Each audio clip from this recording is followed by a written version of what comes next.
okay. But when it comes to, but I'm mostly talking about like when it comes to like DLC that's kind of like messed up like that. Because I mean, they went through like 4 years of adding costumes to the game. And when I say because like, people gonna buy it. oh yeah, people bought the costume. And then and they know. Hello? You know why? Because people are gonna. Here's the problem with that, and I hate to really like sound like an asshole, but legitimately, there are gonna be those guys who make the same sentiments you're making, Uh-huh. and guess what's gonna happen? They're gonna go out there and buy the game and buy every fucking character that comes out. Oh yeah, like a dumbass. They're gonna buy Exactly. $20 worth of. They're gonna buy 20 characters when 20 man. I'm like, as soon as I saw the news, I was Street like, Fighter 5 is doing it too. oh yeah, Street Fighter 5 is doing it. Look at the that is legitimately why. Like the moment you I haven't heard of it until you said it. The moment you said it, I knew exactly why. Street Fighter 5 is doing it. Look at the amount of characters they released in DLC. Jiri, among other people.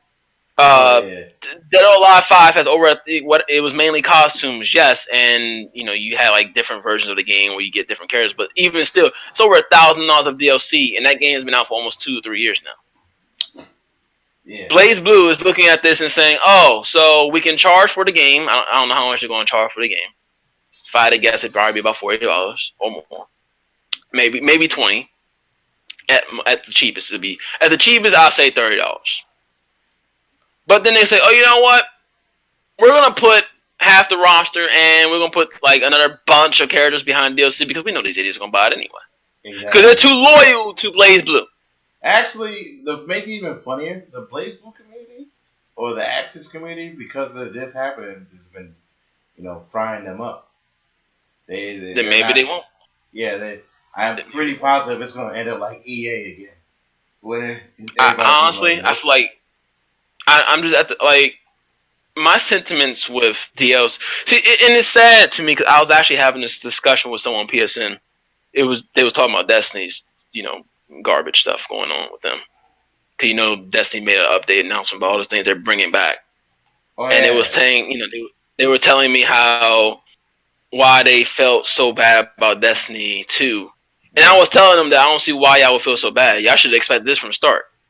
They would say, well, Destiny 1, when it ended, it was, it was a complete game, and Destiny 2 came out and was incomplete. I'm saying, well, what did you expect?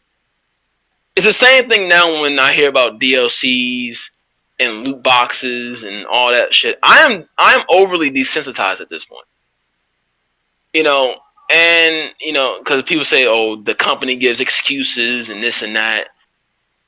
When conversations come up like this, like I said, I don't mean to sound like an asshole. Cause I'm not trying. I'm not shutting down your subject, Wildfang. Really not. But when I hear stuff like this, I look at this and I'm like, who gives a shit? Because ultimately, I am so desensitized. I've been on Final Fantasy 14 for 4 years. I have heard those developers claim all the type of excuses, nonsensical bullshit, stuff in their cash shop, years and years. I have seen the loot box system come around. And I have heard all the excuses about how, oh, this is going to do well for us because it helps support the money. Oh, $60 gaming isn't profitable because it takes so much to make the games. And this and that and this and blah, blah, blah.